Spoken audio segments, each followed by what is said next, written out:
नमस्कार किसान भाइयों, अगर आप भिंडी की खेती करके काफ़ी अच्छा पैसा कमाना चाहते हैं तो ये वीडियो आपके लिए है। क्योंकि आज की इस वीडियो में मैं आपको बताने वाला हूं कि दिसंबर के महीने में अगेती भिंडी की खेती करके 1 एकड़ में 15 से 20 हज़ार रुपये लगा करके कैसे आप 3 से 4 लाख रुपए कमा सकते हैं। इस वीडियो में आपको पूरी जानकारी देखने को मिलेगी, जैसे भिंडी के लिए उपयुक्त मिट्टी, खेत की तैयारी, उन्नत किस्में, बीज दर और उपचार, बुआई का सही तरीका, खाद और स्प्रे शेड्यूल, खरपतवार नियंत्रण, सिंचाई का सही तरीका, तुड़ाई और उत्पादन, लागत और कमाई। तो पूरी जानकारी सही विधि से समझने के लिए वीडियो को पूरा देखिएगा। चैनल पर पहली बार आए हैं, चैनल को सब्सक्राइब कर लीजिएगा, क्योंकि यहाँ पर मैं आपके लिए खेती बाड़ी से जुड़ी हुई ऐसी ही महत्वपूर्ण वीडियो बनाता रहता हूँ। तो चलिए शुरू करते हैं। देखिए, भिंडी की खेती कई तरह की मिट्टियों में की जाती है। अगर मैं बात करूँ कि कौन सी मिट्टी में इसके लिए सबसे अच्छी मानी जाती है, तो आप दोमट हो गई, रेतीली हो गई, चिकनी हो गई, काली, लाल, हर तरह की मिट्टियों में कर सकते हैं। बहुत ज़्यादा खारी और ऊसर मिट्टी में ना करें। अगर मिट्टी के पीएच मान की बात की जाए तो 6 से 6.5 का जो मिट्टी का पीएच मान होता है वो इसके लिए सबसे अच्छा माना जाता है। खेत की तैयारी के लिए सबसे पहले 1 फुट जुताई कर दीजिए, खरपतवार निकाल लीजिए, फिर 100 से 150 क्विंटल गोबर की खाद डाल दीजिए और फिर से आप 2 से 3 जुताई कीजिए। फिर इसमें आप 2 चीज़ें कर सकते हैं। अगर आपके खेत में पानी रुकता है तब आप बेड बना सकते हैं, और अगर पानी नहीं रुकता, जो ज़मीन है ऊंची जगह पे है, तो आप क्यारी भी बना सकते हैं।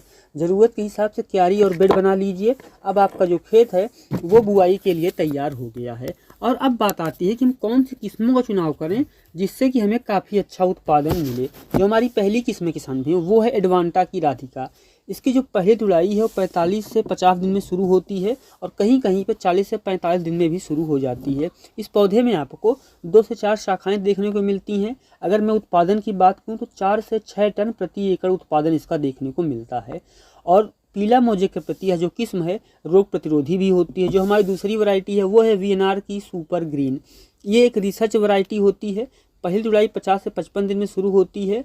फल की लंबाई 15 से 16 सेंटीमीटर की होती है, और चौड़ाई की बात करें तो 1.3 से लेकर के 1.5 सेंटीमीटर तक इसके फल की मोटाई होती है। और यह किस्म अच्छा उत्पादन देने के लिए जानी जाती है। जो हमारी अगली वैरायटी किसान भाइयों वो है नामधारी की NS 862 हाइब्रिड किस्म है। ये पहली जिसकी तुड़ाई है 50 से 55 दिन में शुरू हो जाती हैं। 2 से 4 शाखाएं देखने को मिलता है।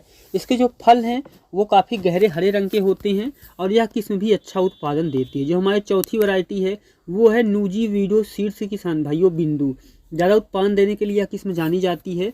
अन्य जगहों पे इसका काफ़ी अच्छा उत्पादन होता है। अगर मैं बात करूं मेरे एरिया में कैसा उत्पादन रहा है, तो हमारे एरिया में भी इसका जो है औसत उत्पादन ठीक ही रहा है। पांचवी जो हमारी वैरायटी है वो है किसान भाई नुनहेम्स की सिंघम। पहली कटाई 50 से 55 दिन में शुरू होती है। फल की लंबाई की अगर बात करूँ तो 12 से 14 सेंटीमीटर फल की लंबाई होती है। रोगों के प्रति यह किस्म रोग प्रतिरोधी होती है, और ज़्यादा उत्पादन की क्षमता इसमें भी देखने को मिलती है। और अब हम बात करते हैं कि इतना बीज लगेगा और उपचारित कैसे करेंगे। देखिए, 1 एकड़ खेती के लिए नॉर्मल बीज अगर है तो 4 से 5 किलो, लेकिन अगर बीज हाइब्रिड है तो 1.5 से 2 किलो बीज आपको लगेगा। जमा प्रतिशत बढ़ाने के लिए आप 24 घंटे के लिए बीज को पानी में भिगो दीजिए। फिर उसमें किसान भाइयों आप फनफूद नाशक मिला करके, और जैसे फंगस होता है, बीमारी होती है, उससे बचने के लिए आप कार्बेंडाजिम ले सकते हैं। 2 ग्राम प्रति किलो के हिसाब से पानी में घोल करके उसमें बीज को 6 घंटे के लिए पानी में भिगोएं, उसके फिर छाया में सुखाएं, और उसके बाद किसान भाइयों बुआई करें। और अगर आपके यहाँ किसान भाइयों जड़ गलन जैसी समस्याएं आती हैं, पौधा गलने लगता है, सूख जाता है, तब आप उसके साथ में ले सकते हैं इमिडाक्लोरोपिड भी ले सकते हैं। उससे उपचारित करेंगे तो ये समस्या नहीं आएगी। और अब बात आती है कि बुआई का सही तरीका क्या है। देखिए, अगेती किस्मों की जो बुआई है किसान भाइयों, वो बहुत सारे किसान भाई हैं जिनके यहाँ सर्दी कम पड़ती है, वो दिसंबर में ही कर देते हैं। और अगर आपके यहाँ सर्दी दिसंबर जनवरी के महीने में 20 से 25 डिग्री सेंटीग्रेड का तापमान होता है, तब आप बुआई कर दीजिए। अगर इससे तापमान नीचे जाता है तब उस स्थिति में आपको बुआई नहीं करना है। और अगर आपके यहाँ किसान भाइयों सर्दियों में इससे कम तापमान है, 20-25 डिग्री है दिसंबर जनवरी में, तब आप दिसंबर में ही इसकी बुआई कर सकते हैं। बरसात के लिए जो किसान भाई जो बुआई करते हैं इसकी जून जुलाई में करते हैं। अगर मैं बात करूँ दिसंबर के महीने में अगेती बुआई किस तरीके से करें, तो पौधे से पौधे की दूरी 15 से 20 सेंटीमीटर, लाइन से लाइन की दूरी 45 सेंटीमीटर रख दीजिए, और 1 सेंटीमीटर बीच को गहराई में बो दीजिए। कोई दिक्कत नहीं आने वाली है। और अब बात आती है खाद और स्प्रे शेड्यूल क्या होना चाहिए। देखिए, बुआई के समय 1 एकड़ में 50 किलो DAP लेना है, 35 किलो पोटास लेना है, 25 किलो यूरिया डाल करके बुआई करना है। बुआई के 10 से 15 दिन बाद NPK 19-19-19 लेना है 4 से 5 ग्राम और 1 लीटर पानी मिला करके स्प्रे करना है। जितना बड़ा क्षेत्र है उसी हिसाब से आप डोज और पानी बढ़ा लीजिए। 20 दिन बाद किसान भाइयों 250 ग्राम फनफूंदनाशक लेना है, 1.5 लीटर पानी मिला करके स्प्रे करना है। और बुआई के 30 से 35 दिन बाद 30 किलो यूरिया में 250 से 300 ग्राम सूक्ष्म पोषक तत्व मिला करके अपने खेत में डालना है।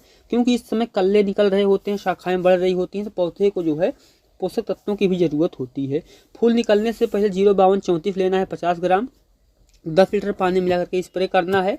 और इसका जो पहला स्प्रे है वो फूल निकलने से पहले, जो दूसरा स्प्रे है वो फल बनते समय हमें करना है। और जब फूल निकल रहे हों तो उस समय 13045 लेना है 100 ग्राम, 10 लीटर पानी मिला करके इसका स्प्रे करना है। और हर 10 से 15 दिन पर किसान भाइयों फनफूंदनाशक का स्प्रे रेगुलर करते रहें। और अब बात आती है खरपतवार नियंत्रण कैसे करें। देखिए, खरपतवार नियंत्रण की ज़रूरत इसमें लगभग 2 से 3 बार होती है। अगर 2 बार आप अच्छे से कर देंगे तो तीसरी बार की ज़रूरत नहीं पड़ेगी। पहली निराई गुड़ाई बुआई के 20 से 25 दिन के पहले करें, और जो दूसरी निराई गुड़ाई है वो फल आने के पहले कर सकते हैं या फिर पहले तुड़ाई के बाद भी आप कर सकते हैं। लेकिन अगर आपके यहाँ लेबर की समस्या, आप इसका निदान नहीं कर सकते हैं, खरपतवार हाथ से नहीं हटाए जा सकते, तो स्क्रीन पर दिखाई दे रही पेंडिमेथलिन 1 लीटर लीजिए, 150 से 2 फिल्टर पानी मिलाकर के स्प्रे कर दीजिए, समस्या खत्म हो जाएगी। सिंचाई का सही तरीका क्या है उस पर भी बात कर लेते हैं। देखिए, मिट्टी के हिसाब से अलग अलग सिंचाई होती है, गर्मी सर्दी के मौसम पे होती है, उस हिसाब से आपको सिंचाई करना है। देखिए, फूल बनते समय, फल बनते समय सिंचाई में कोई कोताही ना करें। सिंचाई जब भी करें हल्की सिंचाई के, ज़्यादा पानी ना भरें। बाकी गर्मी में 4 से 5 दिन पे, सर्दियों में 5 से 6 दिन पे, बरसात में बारिश ना हो तब आप 6 से 7 दिन के अंतराल पर सिंचाई करें। पूरे भिंडी में आपको लगभग 10 से 12 सिंचाई की ज़रूरत पड़ती है। और अब बात आती है कि तुड़ाई कब शुरू होगी, उत्पादन कितना होगा। देखिए, भिंडी की तुड़ाई 45 से 50 दिन में शुरू हो जाती है। एक एकड़ में अलग अलग किस्मों के अनुसार अगर मैं बात करूं, अलग किस्म होती है, अलग उत्पादन होता है, अलग खेत भी होता है। लेकिन अगर मैं औसत की बात करूं तो 50 से लेकर के 170 क्विंटल तक का उत्पादन हो सकता है। और 5 से 6 महीने अगर आप लगातार फसल से उत्पादन लेते हैं तब किसान भाइयों आप काफ़ी अच्छा उत्पादन इससे ले पाएंगे। बहुत सारे ऐसे किसान भाई जो कि 180 से 190 क्विंटल तक का भी उत्पादन लेते हैं, जो कि बाद में इसको कलम करके लंबे समय तक उत्पादन लेते रहते हैं। और अब अंतिम में बात आती है कि लागत कितनी लगेगी और कमाई कैसे करेंगे। देखिए, एक एकड़ में शुरू से अंत तक 15 से 20 हज़ार रुपये की लागत आती है। उत्पादन 50 से 120 कुंटल तक का होता है। और अगर आप किसान भाइयों मौसम अच्छा रहा, रेट अच्छा मिल गया, औसत कुंटल जो है 70 कुंटल का भी उत्पादन हुआ और उसे आप केवल 10 रुपये में बेच पाते हैं, तब आप 70,000 रुपये कमा पाएंगे, काट पीट के 50,000। लेकिन शुरू में अगर आप दिसंबर में लगाते हैं 60 से 70 रुपये किलो का रेट मिल सकता है, तो उस हिसाब से आप 2.5 से 3 लाख रुपए बहुत ही आसानी से कमा सकते हैं। यानी 20,000 लगा करके 5 से 6 महीने में आप 2.5 से 3 लाख रुपए कमा सकते हैं। और अगर आप दिसंबर के महीने में भिंडी की खेती करेंगे तो भिंडी का रेट आपको मार्केट में काफ़ी अच्छा जरूर ही देखने को मिलेगा। तो ये था हमारा आज का वीडियो। कैसा लगा कमेंट सेक्शन में ज़रूर लिखिएगा। कोई सवाल या सुझाव है तो वो भी लिखिएगा। चैनल पे पहली बार आए हैं सब्सक्राइब कर लीजिएगा। तो मिलते हैं किसी एक और वीडियो में एक नए टॉपिक के साथ। वीडियो देखने के लिए आपका बहुत बहुत धन्यवाद।